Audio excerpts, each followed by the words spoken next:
Good morning aspirants. आज हम लोग एयरफोर्स के लिए रागा का एक प्रैक्टिस सेट करेंगे। आप देख सकते हैं कि आप इस प्रैक्टिस सेट में कितने क्वेश्चन कर पाते हैं। तो चलिए शुरू करते हैं आज का हमारा प्रैक्टिस सेट। तो देखिए आज का हमारा पहला क्वेश्चन है कि घेंघा रोग निम्न में से किसकी कमी से होता है। क्या पूछ रहा है कि घेंघा रोग जो होता है वो किसकी कमी की वजह से होता है। तो हमारे शरीर में जो घेंघा रोग होता है वो आयोडीन की कमी से होता है। तो जो ऑप्शन 4 है इसका आयोडीन, वो इसका करेक्ट आंसर हो जाएगा। आयोडीन की कमी से जो है वो घेंघा रोग होता है। और मैं आपको बता देता हूँ कि घेंघा रोग से जो होता है वो हमारा गला का जो पोर्शन होता है, गला के पास, वो हमारा अफेक्टेड होता है। हमारा गला के पास जो होता है वो फूल जाता है। और ये जो होता है घेंघा रोग वो आयोडीन की कमी से होता है। अब देखिए अगला क्वेश्चन क्या है कि कनाडा का राष्ट्रीय खेल क्या है। क्या पूछ रहा है कि कनाडा का राष्ट्रीय खेल क्या है। तो आइस हॉकी जो है वो कनाडा का राष्ट्रीय खेल है। तो ऑप्शन 2 जो है इसका वो राइट आंसर हो जाएगा, आइस हॉकी। अब चलिए अगला क्वेश्चन देखते हैं। तो हमारा अगला क्वेश्चन है कि संगीतकार नौशाद को किस वर्ष दादा साहब फाल्के पुरस्कार दिया गया। क्या पूछ रहा है कि संगीतकार नौशाद जो है उसको किस वर्ष में जो है वो दादा साहब फाल्के पुरस्कार दिया गया था। तो उनको जो है वो 1982 में जो है वो दादा साहब फाल्के पुरस्कार दिया गया था। यानी कि ऑप्शन 1 जो है इसका वो राइट आंसर हो जाएगा 1982 या फिर 1982। हमारा अगला क्वेश्चन है कि अनुच्छेद 370 का संबंध किस राज्य से है। क्या पूछ रहा है कि अनुच्छेद 370 यानी कि आर्टिकल 370 का संबंध जो है वो किस राज्य से है। तो मैं आप लोगों को बता देता हूं कि इसका संबंध जो है वो जम्मू कश्मीर से है। तो इसका करेक्ट आंसर जो हो जाएगा वो हो जाएगा ऑप्शन 3 जम्मू कश्मीर। और मैं आप लोगों को थोड़ा इसके बारे में बता देता हूं कि ये अनुच्छेद 370 है क्या। मतलब कि अनुच्छेद 370 के अनुसार जो जम्मू कश्मीर का जो है वहाँ के जो लोग हैं उनको एक विशेष प्रकार का मतलब दर्जा दिया गया है। जैसे कि उन लोगों के पास दोहरी नागरिकता है। और अगर वहाँ का कोई मतलब आदमी बाहर का किसी भारत के दूसरे राज्य के किसी और से शादी कर लेता है तो उन लोगों की नागरिकता जो समाप्त हो जाती है।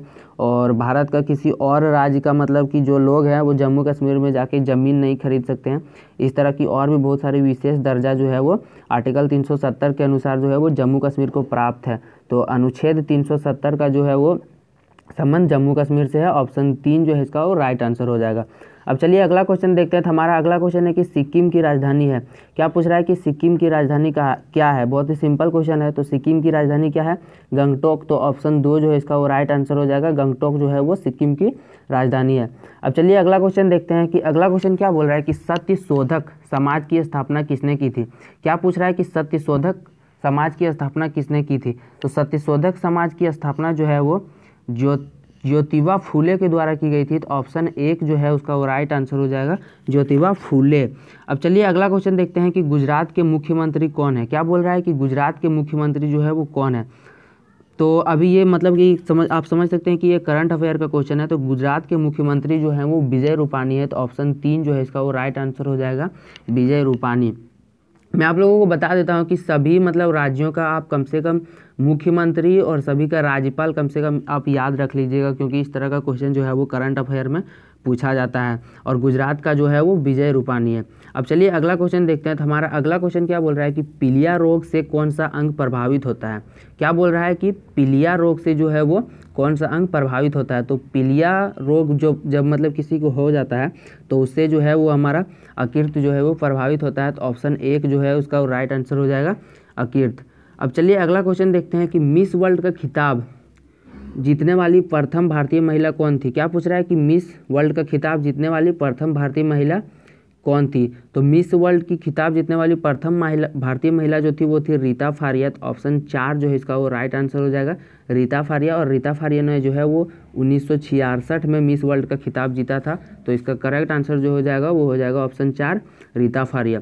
अब चलिए अगला क्वेश्चन देखते हैं कि किस भारतीय ने ब्रिटिश सरकार के तीनों गोलमेज सम्मेलनों में भाग लिया। क्या बोल रहा है कि कौन सा ऐसा भारतीय था जिसने ब्रिटिश गवर्नमेंट का जो है वो राउंड टेबल कॉन्फ्रेंस यानी कि गोलमेज सम्मेलन जो तीन मतलब कि राउंड टेबल कॉन्फ्रेंस हुआ है उसमें तीनों में पार्टिसिपेट किया था। तो वो जो थे वो भीमराव अंबेडकर थे। तो ऑप्शन 4 जो है इसका वो राइट आंसर हो जाएगा, भीमराव अंबेडकर।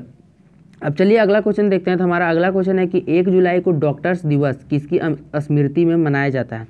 क्या बोल रहा है कि 1 जुलाई को डॉक्टर्स दिवस जो है वो किसकी स्मृति में मनाया जाता है। तो ये जो मनाया जाता है वो डॉक्टर बीसी राय की स्मृति में मनाया जाता है। तो ऑप्शन 2 जो है इसका वो राइट आंसर हो जाएगा, डॉक्टर बीसी राय। अब अगला क्वेश्चन देखते हैं कि कुंभ मेला कितने वर्षों पर लगता है। सभी लोगों ने कुंभ मेला के बारे में सुना ही होगा, जानते ही होंगे सभी लोग कुंभ मेला के बारे में। तो ये पूछ रहा है कि कुंभ मेला जो है वो कितने वर्षों में लगता है। तो कुंभ मेला जो है वो 12 वर्षों के बाद लगता है। तो ऑप्शन 2 जो है इसका वो राइट आंसर हो जाएगा, 12 वर्ष। अब चलिए अगला क्वेश्चन देखते हैं। तो अगला क्वेश्चन हमारा है कि कंप्यूटर का मस्तिष्क किसे कहा जाता है। क्या बोल रहा है कि कंप्यूटर का मस्तिष्क यानी कि कंप्यूटर का ब्रेन जो है वो किसे कहा जाता है। तो कंप्यूटर का ब्रेन जो है वो CPU को कहा जाता है। तो ऑप्शन 4 जो है इसका वो राइट आंसर हो जाएगा, CPU को। देखिए हम लोगों से आगे क्या पूछ रहा है कि एक आदमी ने 229.5 रुपये खर्च किए, जो उसकी आय का 85% है, तो उसने कितना कमाया।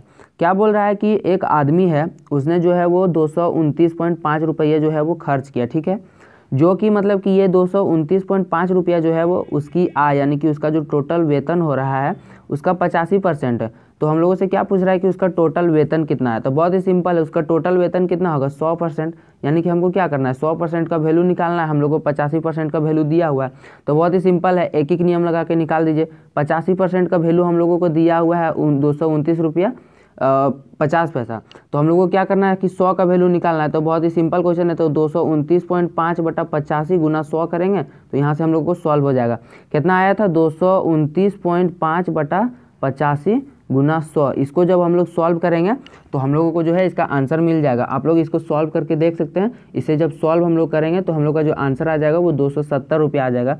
मतलब कि 270 रुपया जो है उसका वो टोटल वेतन है। अब चलिए अगला क्वेश्चन देखते हैं। तो हमारा अगला क्वेश्चन है कि 200 का 40% प्लस 150 का 30% का मान है। क्या बोल रहा है कि 200 का 40% प्लस 150 का 30% का मान क्या है। तो बहुत ही सिंपल है। क्या बोल रहा है कि 200 का 40% यानी कि 200 गुना 40 बटा 100, 200 का 40% हो गया, प्लस 150 गुना 30 बटा 100, ये हो गया कितना हम लोग का 150 का 30%। तो यहाँ इसको जब हम लोग सॉल्व करेंगे 200 का 40% निकालेंगे तो हम लोग का आ जाएगा 80, और जब हम लोग 150 का 30% निकालेंगे तो हम लोग का आ जाएगा 45। अब ये दोनों को जोड़ेंगे तो हम लोग का आ जाएगा 125, यानी कि 125 रुपया जो है ऑप्शन 1 इसका करेक्ट आंसर हो जाएगा। अब चलिए अगला देखते हैं। क्या बोल रहा है कि किसी वर्ग की एक भुजा में यदि 40% की वृद्धि कर दी जाए तो वर्ग के क्षेत्रफल में वृद्धि हो जाएगी। क्या बोल रहा है कि कोई मतलब स्क्वायर या फिर वर्ग जिसे हम लोग हिंदी में बोलते हैं, उसकी मतलब जो साइड है उसका भुजा जो है उसमें 40% का वृद्धि अगर हम लोग कर दें तो उसका क्षेत्रफल में जो है वो कितना % का वृद्धि होगा, ये हम लोगों से पूछ रहा है। तो ठीक है, बहुत ही सिंपल है, मतलब कि आपको थोड़ा सा बहुत लॉजिक लगाना है इसमें। मान लेते हैं कि कोई मतलब कि स्क्वायर है, उसका जो साइड है वो 100 है, ठीक है। तो देखिए 100 है तो 100 गुना 100 इसका क्या हो गया, एरिया हो गया, ठीक है। 100 गुना 100 इसका एरिया क्या हो गया। तो देखिए अब क्या बोल रहा है कि 40% हम लोग इसको बढ़ा देते हैं। तो 100 का 40% करेंगे तो यानी कि कितना आ जाएगा, 100 का 40% बढ़ा रहे हैं यानी कि 100 का 40% निकालेंगे तो वो आ जाएगा 40। अब देखिए 40% बढ़ा रहे हैं यानी कि अब जो नया भुजा जो हो जाएगा वर्ग का वो हम लोग को कितना हो जाएगा 140। अब देखिए पहले हम लोग को कितना था 100 गुना 100, ये हम लोग का पहले का एरिया था, इसका वैल्यू हम लोग कितना था टोटल 100% था, ठीक ना। अब हम लोग का एरिया कितना आ गया 140 गुना 140। अब हम लोग को इसका कितना, ये कितना % होगा वो हम लोगों को निकाल देना। तो बहुत ही इस मतलब कि एक एक नियम लगा के आप निकाल सकते हैं। तो ये देखिए 100 बटा 100 गुना 100 और इधर 140 गुना 140 आपका हो जाएगा। तो आप इसे जब सॉल्व कीजिएगा तो आप लोग का जो आ जाएगा कि मतलब 196% वहाँ से आपको सॉल्व करने के बाद मिलेगा 196। यानी कि देखिए पहले तो कितना था 100, टोटल तो 100 ही था।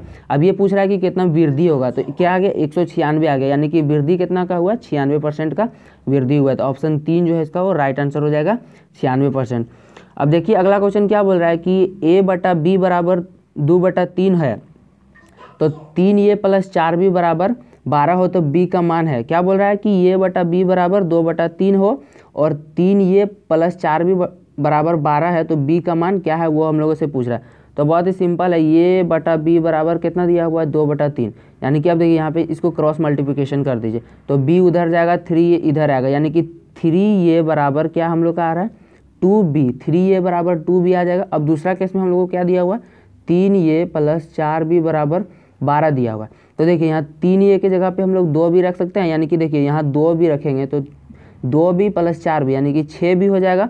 तो देखिए 6b बराबर क्या आ गया 12। अब यहाँ से हम लोग आसानी से b का वैल्यू निकाल सकते हैं, तो यहाँ से हम लोग को आसानी से b का वैल्यू जो है वो 2 मिल जाएगा। तो इसका जो है ऑप्शन 1 जो है इसका वो करेक्ट आंसर हो जाएगा 2। अब देखिए हम लोगों को आगे से क्या पूछ रहा है कि 72 किलोमीटर प्रति घंटा की चाल से चलती हुई एक ट्रेन 500 मीटर लंबी सुरंग को 1 मिनट में पार कर लेती है तो ट्रेन की लंबाई है। बहुत ही सिंपल क्वेश्चन है, एकदम आसानी से बन जाएगा, थोड़ा सा बस दिमाग लगाना है, एकदम आसानी से बनेगा। क्या बोल रहा है कि 72 किलोमीटर प्रति घंटा उसका जो है वो चाल दिया हुआ है, ठीक है। सुरंग का लंबाई हम लोग को दिया हुआ है 500 मीटर, और उसको पार करने में ट्रेन को कितना टाइम लगा वो भी दिया हुआ है 1 मिनट, और हम लोग को ट्रेन का जो है वो लंबाई पूछ रहा है। तो मान लेते हैं कि ट्रेन का लंबाई जो है वो L है, ठीक है।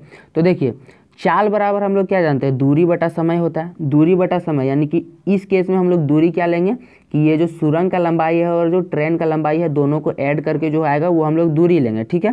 तो देखिए यहाँ 500 मीटर प्लस हम लोग ट्रेन का लंबाई को L मान लेते हैं, तो ये हम लोग का दूरी हो गया। अब समय हम लोग को 1 मिनट दिया हुआ है, ठीक ना। तो 1 मिनट को हम लोग जब सेकंड में चेंज करेंगे तो वो आ जाएगा 60 सेकंड, बराबर कितना आ रहा है, इसका मतलब कि हम लोग को चाल दिया हुआ है 72 किलोमीटर प्रति घंटा, यानी कि 72 गुना, अब इसको ये जो है वो किलोमीटर प्रति घंटा में दिया हुआ है, तो हम लोग इसको कर देते हैं चेंज मीटर प्रति सेकंड में। तो मीटर प्रति सेकंड में चेंज करने के लिए 5/18 से इसको गुना करेंगे, तो यहाँ से जो हम लोग का आ जाएगा वो आ जाएगा 20 मीटर प्रति सेकंड, यानी कि इसको जब सॉल्व करेंगे तो हम लोग आ जाएगा 20 मीटर प्रति सेकंड। तो देखिए 60 उधर चला जाएगा, यानी कि क्या आ जाएगा 500 प्लस L/60 बराबर 20, इतना आया ना। अब यहाँ से हम लोग L का वैल्यू आसानी से निकाल सकते हैं कि तो L का वैल्यू निकालेंगे तो हम लोग को ट्रेन की लंबाई निकल जाएगा। तो इसको जब हम लोग सॉल्व कर देंगे तो हम लोग का जो ट्रेन का लंबाई निकल जाएगा वो हम लोग का ट्रेन का लंबाई निकल जाएगा 700 मीटर। तो ऑप्शन 4 जो है इसका वो करेक्ट आंसर हो जाएगा 700 मीटर। अब देखिए हमारा अगला क्वेश्चन है कि 1000 रुपये का 8% की दर से 2 वर्ष का चक्रवृद्धि ब्याज है। बहुत ही सिंपल है, डायरेक्ट आपको चक्रवृद्धि ब्याज पूछ लिया है, यानी कि कंपाउंड इंटरेस्ट आपको डायरेक्ट पूछ लिया है। आप लोगों को सब कुछ दे रखा है, मूलधन दे दिया है यानी कि P जिसे हम लोग प्रिंसिपल बोलते हैं, रेट यानी कि दर जो है वो आप लोगों को दे दिया है, टाइम भी आप लोगों को दे दिया है। तो डायरेक्ट आप लोगों को कंपाउंड इंटरेस्ट का फार्मूला लगाना है, उस पर बैठा देना है सब चीज़ को, और आप लोगों को डायरेक्ट कैलकुलेट कर देना है। तो देखिए मैं कंपाउंड इंटरेस्ट का फार्मूला बता देता हूँ। तो कंपाउंड इंटरेस्ट का फार्मूला होता है P × 1 + R/100 का पावर n-1। ये जो है वो आपका डायरेक्ट कंपाउंड इंटरेस्ट का फार्मूला होता है। तो जब आप इस फार्मूले में मतलब कि ये जो आपका टर्म दिया हुआ है सारा, मैं आप लोगों को एक बार बैठा के दिखा देता हूँ। और यहाँ पे ध्यान रखिएगा कि n जो ऊपर में आपका मतलब पावर में जो n आ रहा है, वहाँ पे जो आपका टाइम यानी कि समय जो दिया रहता है वो रहता है, ठीक ना। अब देखिए मैं आप लोगों को एक बार दिखा देता हूँ कि 1000 P हम लोग को सबसे पहले P था। अब देखिए P के बाद क्या था 1 + R/100। अब रेट हम लोगों को कितना दिया है 8% दिया है, यानी कि R 8/100। अब n का क्या बोला था मैंने कि n को जो रखना है वो टाइम आप लोगों को जितना दिया हुआ रहेगा। तो टाइम कितना दिया हुआ है 2 वर्ष का, तो यानी कि इसका पावर 2 हो जाएगा, -1 था लास्ट में, ठीक है। अब इसको देखिए जब आप लोग इसको सॉल्व कीजिएगा तो आप लोग को डायरेक्ट कंपाउंड इंटरेस्ट मिल जाएगा। तो डायरेक्ट सॉल्व करने के बाद आपको जो मिलेगा, इसको सॉल्व करने का वैल्यू, सॉल्व करने के बाद इसका जो वैल्यू मिलेगा वो 166.4 मिलेगा, ठीक ना। इतना आपको कंपाउंड इंटरेस्ट मिल जाएगा, यानी कि 1000 का जो है वो कंपाउंड इंटरेस्ट आ रहा है 166.4 रुपया, ठीक ना। लेकिन देखिए ऑप्शन में जो है वो 166.4 रुपया नहीं दिया है, तो आपका करेक्ट आंसर जो हो जाएगा वो हो जाएगा ऑप्शन 4, इनमें से कोई नहीं। अब चलिए अगला क्वेश्चन देखते हैं। क्या बोल रहा है कि किसी कमरे के फर्श का क्षेत्रफल 20 वर्ग मीटर है, ठीक ना। अब क्या 20 वर्ग मीटर है, लंबी दीवार का क्षेत्रफल 15 वर्ग मीटर है, ठीक है। छोटी दीवार का क्षेत्रफल 12 वर्ग मीटर है, तो कमरे का आयतन क्या होगा। क्या बोल रहा है कि एक मतलब कि रूम है, उसका जो फर्श यानी कि फ्लोर है, उसका एरिया जो है उन लोग को दे दिया है 20 स्क्वायर मीटर, और लंबा दीवार जो है उसका भी क्षेत्रफल हम लोग को दे दिया है 15 स्क्वायर मीटर, और जो है वो हम लोग को छोटा जो दीवार है उसका भी हम लोग को एरिया जो है वो दे दिया है 12 स्क्वायर मीटर। अब देखिए क्या पूछ रहा है कि हम लोग को वो जो रूम है उसका वॉल्यूम या फिर आयतन जो है वो कितना होगा। तो देखिए बहुत ही सिंपल क्वेश्चन है। एक रूम होगा, मान के चलिए एक रूम है, ये इसका ये जो है वो फर्श है, ठीक ना। ये इसका लेंथ है, इसका ये ब्रेड्थ है, ठीक ना। तो फर्श का एरिया जो है हम लोग को दे दिया है, यानी कि L × B है वो फर्श का एरिया होगा। तो L × B बराबर हम लोग को दे दिया है 20, ठीक है। मैं आप लोगों को यहाँ से समझाता हूँ। L × B जो है वो दे दिया है हम लोग को 20, ठीक है। ऐसे था हमारा ये रूम, ये था हमारा लेंथ, ये था ब्रेड्थ। अब देखिए क्या बोला है कि लंबी दीवार का क्षेत्रफल। अब लंबी दीवार जो है वो इसी पर बनेगी, जो लंबाई है उस पर ही लंबी दीवार बनेगी। तो देखिए इसका क्षेत्रफल क्या हो जाएगा, L × जो हाइट होगा हमारा वो हो जाएगा इसका क्षेत्रफल, क्योंकि सामने का जब हम लोग क्षेत्रफल निकालेंगे तो उसका हाइट से जो हम लोग का रूम का जो हाइट होगा उससे हम लोग इंटू करेंगे, यानी कि L × H बराबर हम लोग को फिर क्या दे दिया है 15, ठीक है। अब देखिए आगे क्या बोला है कि छोटी दीवार का क्षेत्रफल, यानी कि इस दीवार का क्षेत्रफल। अब हम लोगों का ये क्या है, बी है, ठीक ना, ये हम लोग का बी है, यानी कि बी इंटू, अब फिर इसका हाइट से इंटू करेंगे तो हम लोग को उसका क्या बोलता हूँ, ये क्षेत्रफल मिल जाएगा, यानी कि बी गुना एच बराबर हम लोग को क्या मिल गया, 12, ठीक ना। अब देखिए हम लोग को तीन चीज़ मिल गया, L into B, L into H और बी इंटू एच। जब हम लोग इस तीनों टर्म को मल्टीप्लाई कर देंगे तो हम लोग को क्या मिल जाएगा, 2l मिल गया, यानी कि यहाँ से l स्क्वायर हो जाएगा, 2 ठो h मिल गया यानी कि h स्क्वायर हो जाएगा, और 2 ठो b मिल गया यानी कि b स्क्वायर हो जाएगा। और इधर हम लोग का क्या हो जाएगा, 20 गुना 15 गुना 12, ठीक ना। क्या मिल गया हम लोग को, l स्क्वायर गुना b स्क्वायर गुना h स्क्वायर बराबर 15 गुना 12 गुना 20, ये हम लोग को मिल गया। अब देखिए उसका वॉल्यूम निकालना है, तो उसका वॉल्यूम क्या होगा, L गुना बी गुना एच, उसका वॉल्यूम होगा लेंथ ब्रेड्थ हाइट, उसका जो है वो रूम का वॉल्यूम हो जाएगा। तो हम लोगों के पास मिला क्या है, L square B square H square. तो जब अगर हम लोग मान के चलिए L square B square H था, तो इसको एल बी एच पूरा का स्क्वायर कर सकते हैं, बराबर 20 गुना 15 गुना 12, ये करेंगे।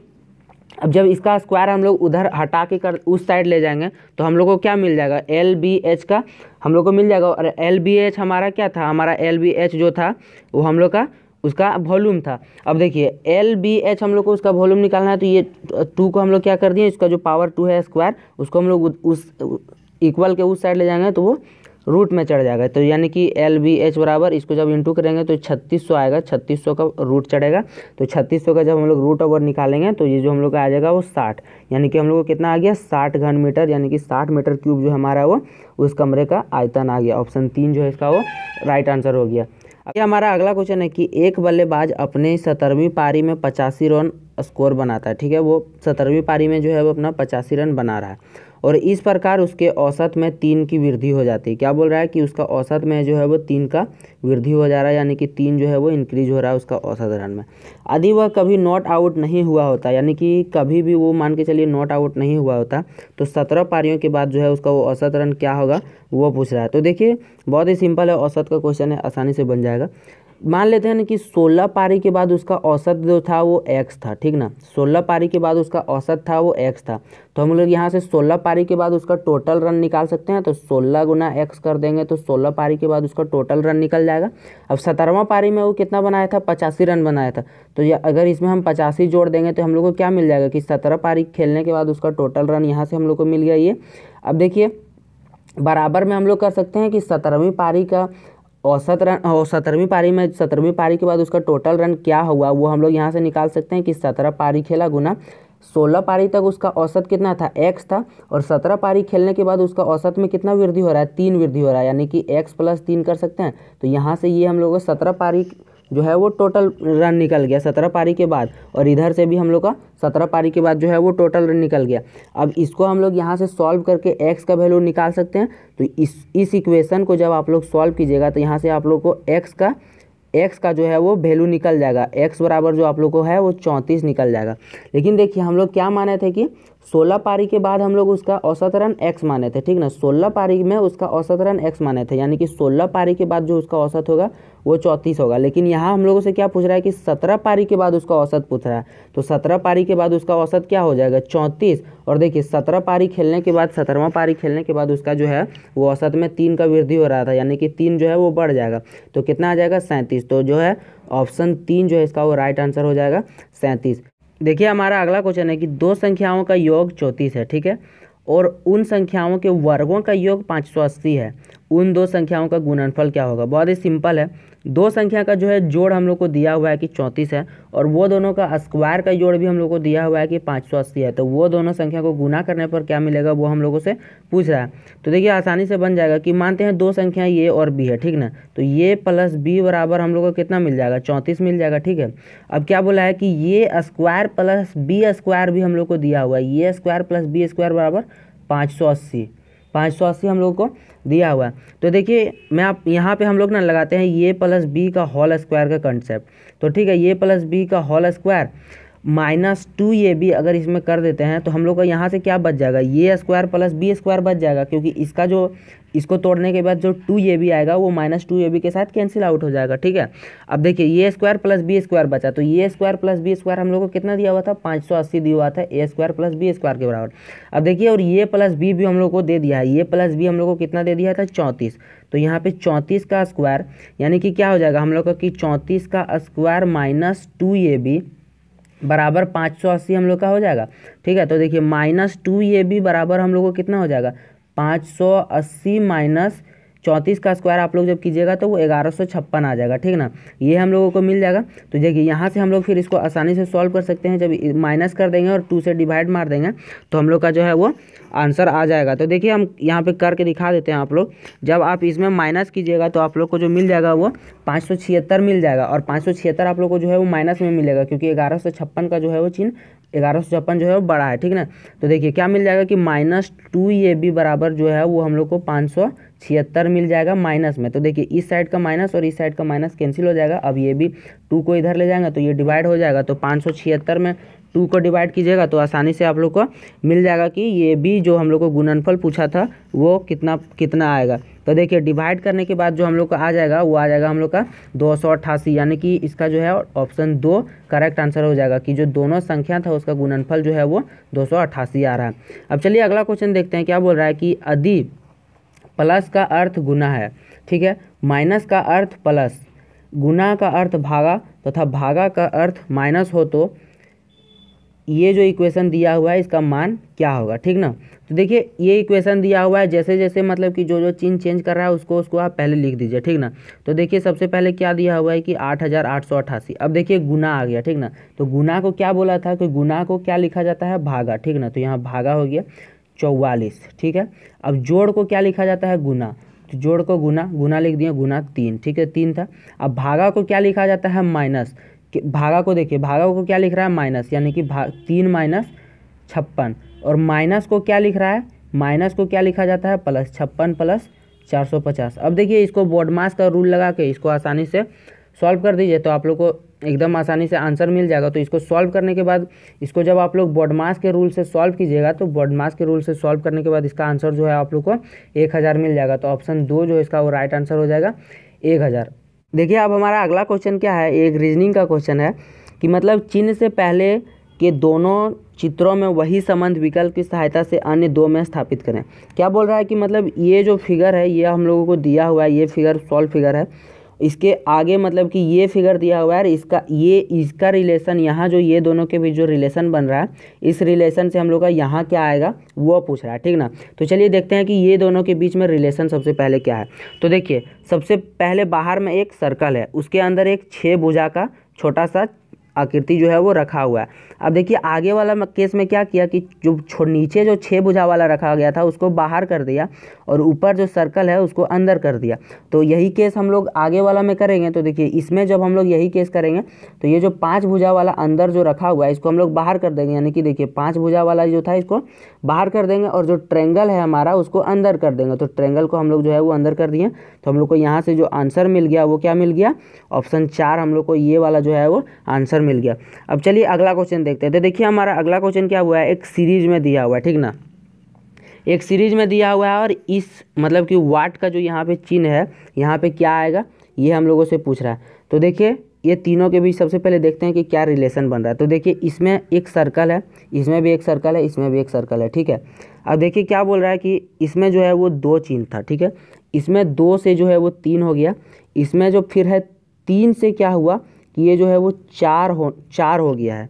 ठीक ना, तो यहाँ मतलब 2 था, यहाँ 3 था, यहाँ 4 था, तो इसके पहले वाला में क्या आना चाहिए, एक चिन्ह आना चाहिए और एक चिन्ह क्या होगा इसके अंदर होगा। तो देखिए एक चिन्ह इसके अंदर क्या है, ये वाला है, तो ऑप्शन नंबर 3, तो इसका करेक्ट आंसर जो हो जाएगा वो ऑप्शन नंबर 3 हो जाएगा।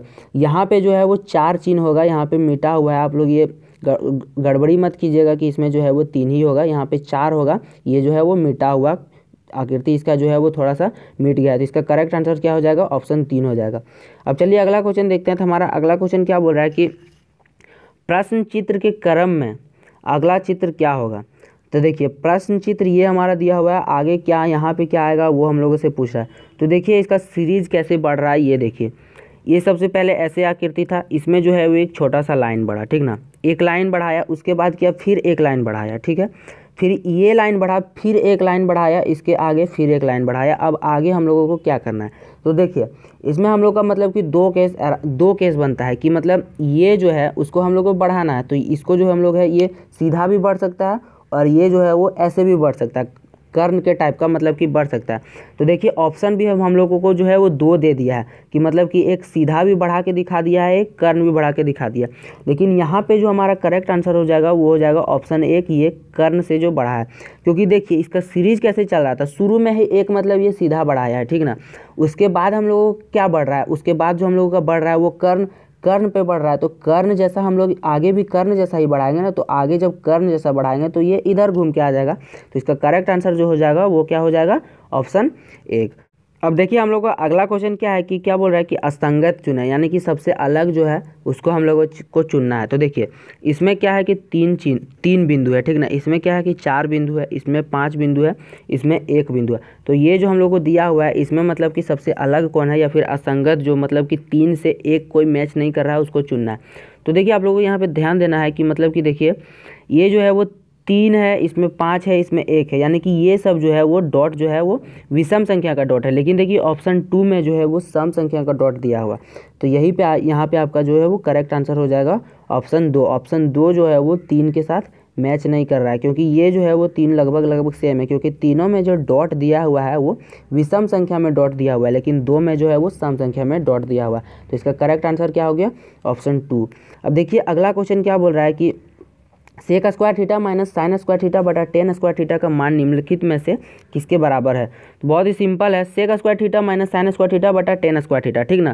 तो देखिए सेक स्क्वायर थीटा को तोड़ दीजिए 1/कोस स्क्वायर थीटा में, 1/कोस square theta minus sine square theta by ten square theta को जो है वो sine square theta minus cos square theta में तोड़ दीजिए। तो देखिए ऊपर हम लोग का क्या आया था 1/कोस square theta minus sine square theta, ये हम लोग का आया था। यहाँ से जब हम लोग सॉल्व करेंगे तो ये हम लोग को क्या मिलेगा, 1 minus sine square theta into cos square theta बटा कॉस स्क्वायर थीटा मिलेगा, ठीक ना। अब सबसे नीचे हम लोग का क्या था 10 स्क्वायर थीटा, 10 स्क्वायर थीटा को हम लोग तोड़ेंगे तो क्या आएगा हम लोग का sine square theta by cos square theta. तो sine square theta by cos square theta को जब ऊपर लेके जाएंगे तो हम लोग का क्या आ जाएगा cos square theta by sine square theta, sign square theta आएगा। और देखिए ऊपर वाला को सॉल्व करने के बाद हम लोग को क्या आया था 1 minus sine square theta into cos square theta बटा कॉस स्क्वायर थीटा, ठीक ना। तो देखिए कॉस स्क्वायर थीटा कैंसिल हो गया। अब हम लोगों के पास क्या बच गया कि 1 minus sine square theta into cos square theta bye क्या बचा साइन स्क्वायर थीटा, ठीक ना। नीचे क्या बचा था हम लोग का साइन स्क्वायर थीटा। अब इसको जो है वो अलग अलग तोड़ दीजिए, तो 1/साइन स्क्वायर थीटा हो जाएगा और sign square theta cos square theta बटा साइन स्क्वायर थीटा। तो देखिए 1/साइन स्क्वायर थीटा क्या आ जाएगा कॉसेक स्क्वायर थीटा, और जब ये करेंगे तो साइन साइन कट जाएगा, यहाँ पे क्या बच जाएगा कॉस स्क्वायर थीटा, यानी कि इसका करेक्ट आंसर क्या आ गया cosec square theta minus cos square theta. Option 3 जो है इसका वो करेक्ट आंसर हो जाएगा। अब देखिए अगला क्वेश्चन क्या बोल रहा है कि एक पासे को फेंका जाता है, ठीक ना, एक पासे को फेंका जाता है तो उसमें 3 तथा 6 के बीच की संख्या आने की क्या प्रायिकता है। क्या बोल रहा है कि एक पासे को जो है, एक पासा मतलब कि लूडो हम लोग खेलते हैं तो वो मतलब कि वो पासा होता है, तो उसमें जो है वो 3 और 6 के बीच की संख्या आने का जो है उसका क्या प्रायिकता है उस जब पासा को फेंका जाता है। तो देखिए 3 और 6 के बीच क्या क्या संख्या होता है कि 2 ही संख्या 3 और 6 के बीच आ सकता है, 4 और 5, ठीक ना। और टोटल जो हम लोग का मतलब कि टोटल संख्या हम लोग का कितना आ सकता है 1 से 6 तक, यानी कि 6 संख्या टोटल हम लोग का आ सकता है।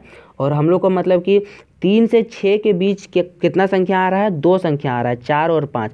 तो यहाँ से हम लोग प्रायिकता आसानी से निकल जाएगा कि संख्या आने का संभावना कितना है 2 है, और टोटल संख्या कितना आ सकता है 6 आ सकता है। तो 2/6 करेंगे तो 1/3 जो हमारा है वो प्रायिकता हो जाएगा। तो क्या हो गया इसका करेक्ट आंसर ऑप्शन 1/3। हमारा इस प्रैक्टिस सेट का सभी क्वेश्चन खत्म हो गया, आगे हम और भी प्रैक्टिस सेट करेंगे। तो अगर आपको वीडियो अच्छी लगी तो लाइक कीजिए, अपने दोस्तों के साथ शेयर कीजिए, और अगर चैनल पर नए हैं तो चैनल को सब्सक्राइब कर लीजिए और साथ में बेल आइकन को जरूर दबा लीजिए, ताकि आपको आने वाली इसी तरह की और भी वीडियो की अपडेट्स हमेशा मिलती रहे। तो चलिए मिलते हैं अपने अगले वीडियो में, तब तक के लिए जय हिंद, वंदे मातरम।